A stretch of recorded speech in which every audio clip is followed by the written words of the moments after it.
Hi, my name is Frank. It's Friday, time to kick back, talk music. Today, what do we have today? I'm talking about a new record cleaning concentrate, Metallica Bootleg, some independently released vinyl, and tons more.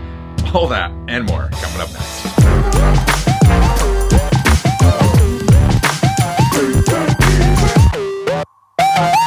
First thing, gotta check this out. This is a cleaning concentrate for the Humming Guru ultrasonic record cleaner, and this was sent to me by Albert. Albert is a cool guy. I featured his music room on a previous episode of Vinyl Dance. This guy has an awesome setup, really knows what he's doing. Anyway, Albert was talking to me about this Humming Guru ultrasonic cleaning solution that he's been using. And he said, hey man, I got an extra one, can I send it over to you? So I said, sure. This little bottle, small, actually it's called the small bottle. It retails for $30 US, which might seem like a lot of money for a small bottle. It's not. You literally add 2 or 3 drops of this to the cleaning basin of your Humming Guru record cleaner. I'm not sure if it works with other ultrasonic record cleaners. I'm assuming it does. Prior to this, I was using Photo Flow as a surfactant additive in my Humming Guru.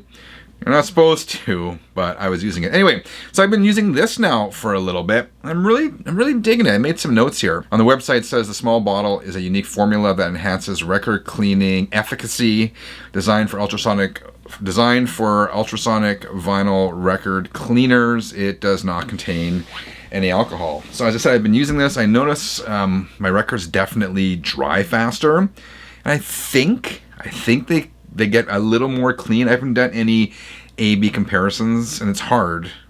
It's hard because you can't clean the same dirty record twice. But something I'm using and something I'm going to continue to use. I'm not going to go back to the Photo Flow. So really digging this. Worth checking out. Albert, thank you for giving me the opportunity to check this out, man. You rock.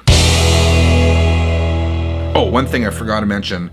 Groove Washer makes a similar product called the G-Sonic Ultrasonic Concentrate. I haven't tried that one, but again, they do make a similar one. So that's another option for your ultrasonic cleaner. But yeah, I'm going to keep using the Humming Guru, the small bottle.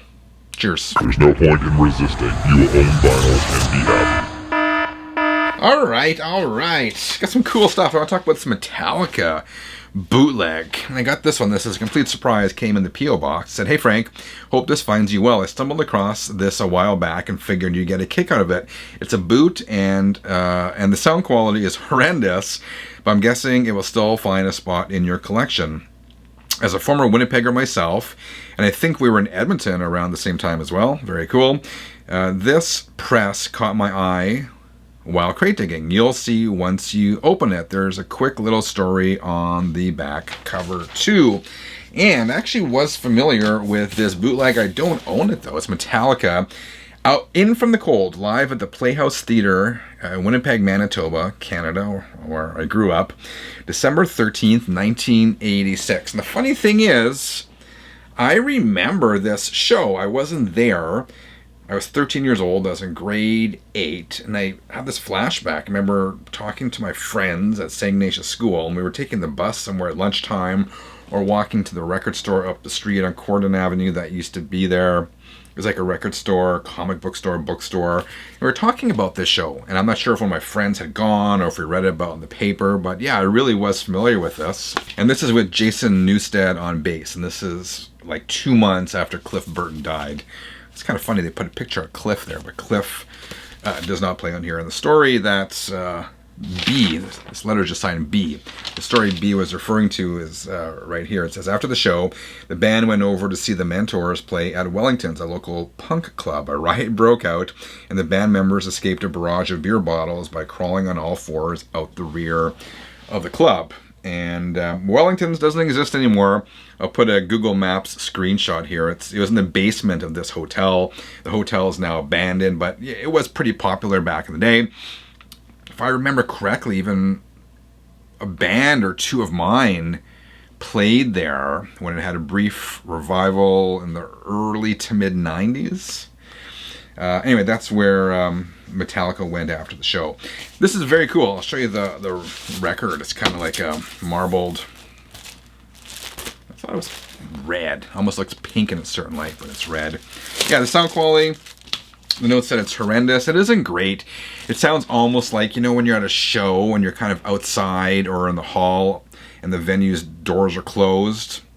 It's kind of muffled, but you can make it out. I mean, it's clear, but it sounds muffled. It's almost like someone was at the concession stand and had a tape recorder going while the show was going on in the next room, because the Pantages Theater where this is recorded was like a late 1800s, early 1900s, old-fashioned theater that a lot of shows used to be at. There's not a lot of concerts there anymore, but yeah, this is awesome, man. Thank you very much for sending this to me. This definitely triggered some memories for myself, and this will definitely secure a good spot in my record collection. Cheers, man.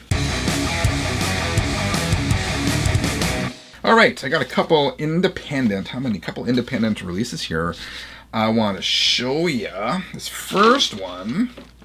I won't read the whole letter, but this comes from a band located in Vancouver, Canada, called Six Gun Romeo. And I'll show you the record because this is really cool. You gotta check this out. But the letter says, "Hey Frank, how's it going? Dean here from Six Gun Romeo, band from Canada's West Coast. Long time follower of the channel and massive vinyl collector as well." Thank you, Dean. And Dean, I think, if memory serves me, we spoke via email a couple years ago as well. Anyway, he says, "I want to send you a copy of our latest album. It's our 6th original release, and yep, it's a special one. We recorded it last August 2022 at the legendary Sun Studios in Memphis, Tennessee." Awesome. I remember getting a tour of Sun Studios like 20 years ago. Me and my friend drove to Memphis from here. I remember walking into that studio and being a little bit underwhelmed. I mean, it's really just a room. But the cool part is when the tour guide starts sharing stories of the room and giving you more details, and that's where it becomes really special. You can feel the vibes of the room. And of course, everyone who goes to Sun Studio sees Elvis's microphone. That's a big part of the tour. He says that the genre is dirty southern rock, blues, kind of country, all over the place, barroom rock and roll, but we're pretty proud of this album. Check this out. It was recorded live off the floor in one night at Sun Studio. It's basically one take and no overdubs, no tracking or corrections of any sort, just rock and roll the way it was supposed to be. You know, okay, check this out. It says you can find us all over social media, Facebook, Instagram, YouTube, and of course the music streaming platforms, Apple, Spotify, Amazon, Pandora, and all of them. We do sell our releases on their website as well. So I urge you all to check them out on the streaming services. And then once you do, check out their website. Here is the record, and the concept is absolutely cool. You go to Sun Studios, record a handful of songs live off the floor, and you release it. Here it says, played live, no backing tracks, no clicks, no auto-tune, no multi-takes, no digital edits from the floor, limited to 100 copies. And there's the band, and if I remember correctly, this is sort of that cafe that is attached to Sun Studios. So let me show you inside. There's a bunch of images there, and I think, I could be wrong, I was telling you about Elvis's mic. It's Elvis's microphone right there. I love the concept. They even have the Sun Studios logo there. Absolutely famous studio, right? That's where Elvis got his break, Johnny Cash, all those artists, man. That's history right there. I remember when we went on the tour, they said it had closed for a while. And if memory serves me correctly, they said for a period of time it was a scuba diving shop. Scuba diving shop in Memphis. I don't get it. It was a barber shop for a while. It had all sorts of stuff. So it's good to see that it's back to its intended purpose. I know U2 recorded some stuff there several years ago. What else can I tell you about this record? This is down and dirty blues based boogie woogie rock and roll, a tinge of country, a touch of rockabilly. Call it Roadhouse rock. Perfect for Sun Studios. Perfect for drinking beer too. I love the concept. So thank you very much for sending this over, and dear 33ers from the West Coast of Canada. You gotta check out Shotgun Romeo live off the floor from Sun Studios, Memphis, Tennessee. Channel 33 RPM. And check this out. This is another independent release from Canadian band from Quebec.